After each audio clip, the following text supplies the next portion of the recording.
Thank you. Thank you, Tim. Thank you very much. You know, it says in Lamar Alexander's little plaid book that if you want a standing ovation, seat a few friends in the front row. So thanks to those of you right there. Thanks to Tim Burchett and to Kelly and to Isabel. I want you to know that Tim's not only good at the Vol Market, he's good in the United States Congress, and I appreciate the chance to serve with him in his good work there. To Speaker Cameron Sexton, congratulations to Cameron. I've watched his career. He's off to a terrific start. Mayor Jacobs, Mayor O'Hara, Congressman Jimmy Duncan, my good friend for many years, and he still is, and Wanda Moody, with whom I've worked for a long time. Distinguished ladies and gentlemen. Coming up here, I was thinking that our favorite son, Howard Baker, used to remind us that it was wise to try to be an eloquent listener, but that gets harder to do the older you get. For example, you may remember Bobby Bear, who sang Detroit City. He's in his 80s now. He was on the Grand Ole Opry stage the other night. Somebody asked him, Bobby, how long have you been wearing your hearing aids? He said, well, it's like this. He said, a few years ago, I said to my wife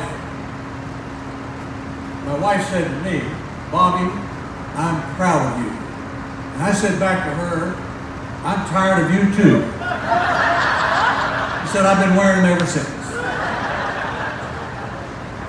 A few years ago, I was buying a car in Nashville, and the salesman pulled out his billfold, and he pulled out a picture of his 2-year-old, and he said, what do you think of her?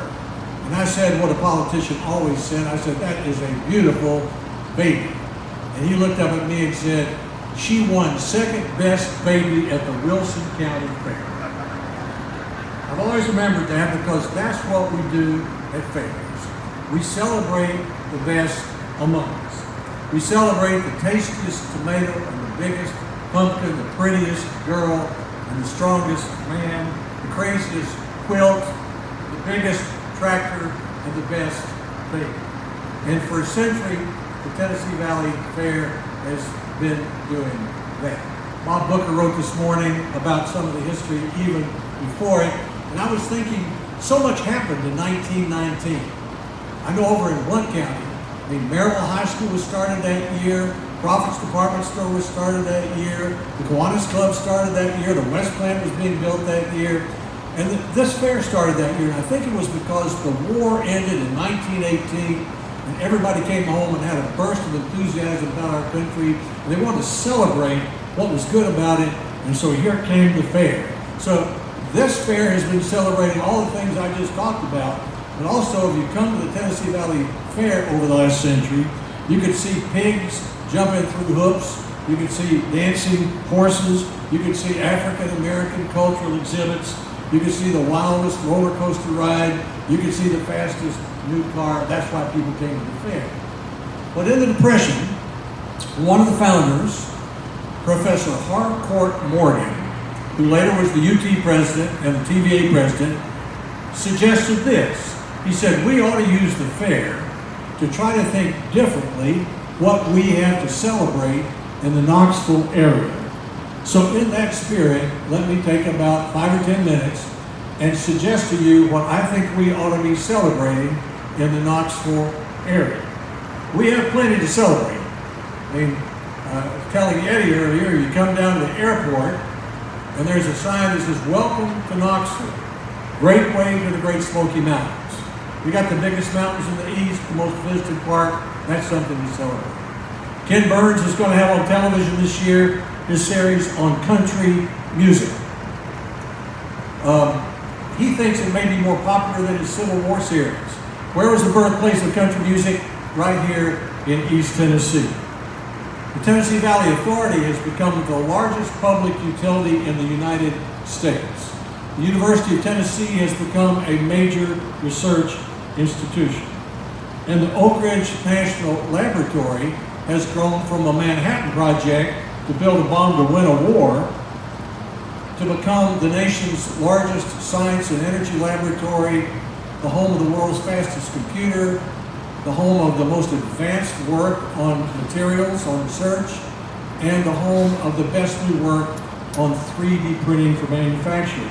So we've got a lot to celebrate. So let's add up those last three. Let's add up TVA, UT, and Oak Ridge for just a minute. When I do that, here's one thing I get: about 3,000 scientists and engineers. You know, that's as large a concentration of brain power in the Knoxville area as exists in North Carolina's Research Triangle, Route 128 in Massachusetts, or it even rivals the Silicon Valley, which we know a lot about, in California. The trouble is, when we come to Oak Ridge, the rest of us in this area are guilty of violating the parable that Jesus talked about in Matthew, which was, don't hide your light under a bushel. We just don't talk about it much. It's not so unusual. This doesn't happen to us. About every 10 years in Nashville, some of the so-called better people will come up and say, we're getting a bad reputation with all getting known for all this hillbilly music in Nashville. Can't we remind people we have a symphony? I remember one night I was governor, we invited the General Motors executives from Detroit to have dinner at the mansion. We were recruiting the Saturn plant, like everybody else was. So Honey and I decided we would serve them country ham, and I invited Charlie McCoy to play the harmonica after dinner. A Nashville lady came up to me afterwards and said, Governor, I'm so embarrassed. About what? I said. She said, about that harmonica player. She said, what will those fine people from Detroit think of us? And I said, Madam, why should I offer them average Chopin when we got the best harmonica player in the world? So now, Nashville's pretty happy about being Music City, and off they go. Then I go to Memphis, and they're worried about Nashville. They said, Nashville's got this, Nashville's got that. I said, well, wait a minute. Okay, let's have a jobs conference. So we had a jobs conference, and what did they do? Well, they said, we've got Beale Street. We'll clean it up. We'll build an agri center. Nashville doesn't want to do that. That fits us. We'll get the Ducks back walking into the Peabody Hotel, and there went Memphis. And then here come the people from Chattanooga. We gave Memphis money.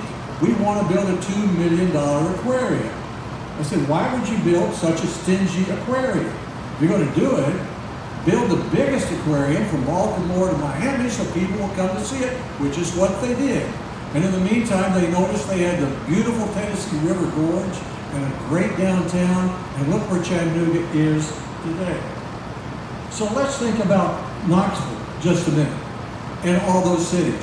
The idea of hiding our light under a bushel doesn't just belong to the cities, it's all over the state. Some of you will remember Tennessee Homecoming '86, when I asked everybody to find something to celebrate in your community, invite everybody who lived there to come do it, and then have a celebration. And in the Forest Brook neighborhood in Knoxville, they invited everybody to come home on the 4th of July. Then they had a celebration. And in Hickman County, Minnie Pearl and the people who lived there made a quilt with all the names of the little communities in Hickman County so the children would know, for example, where Bon Aqua came from. And in Nashville, they invited all the writers who grew up in Tennessee to come home. And they did, and the Festival of Books still is going on in Nashville.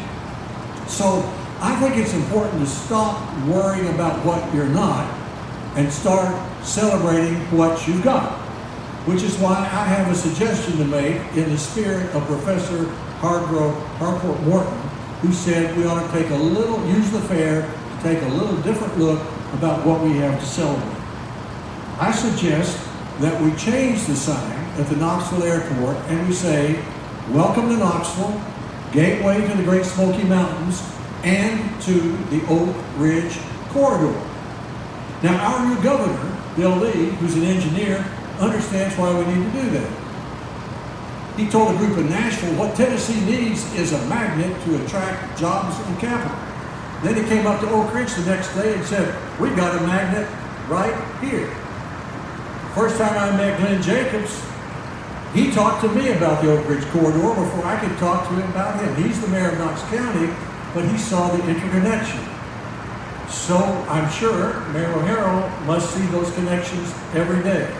Tim Burchett's pretty good at the Vol Market, but the first visit he had with me in Washington was to come talk to me about the 8,000 Oak Ridgers who live in Knox County and what he could do to support Oak Ridge. And Randy Boyd and Chancellor Plowman of the University of Tennessee, you know, UT now manages the Oak Ridge Laboratory, and they've started a new $100 million Oak Ridge Institute at the University of Tennessee to recognize the importance of that connection. Last week, I talked to Sam Bell, whom many of you know.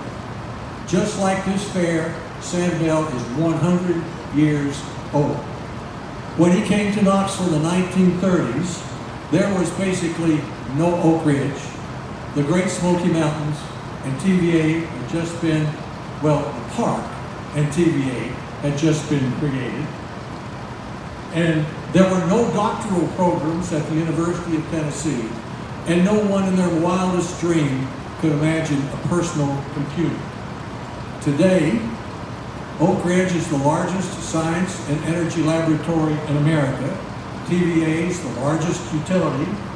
UT is a major research university, and the fastest computers in the world are about 15 miles away at Oak Ridge. So things have changed.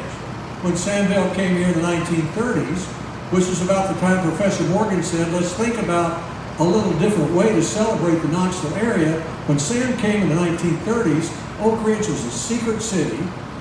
While a lot of people from around here worked there, there didn't seem to be much relationship between Oak Ridge and Maryville, or Oak Ridge and Madisonville, or Oak Ridge and Sevierville, or even Oak Ridge and Knoxville.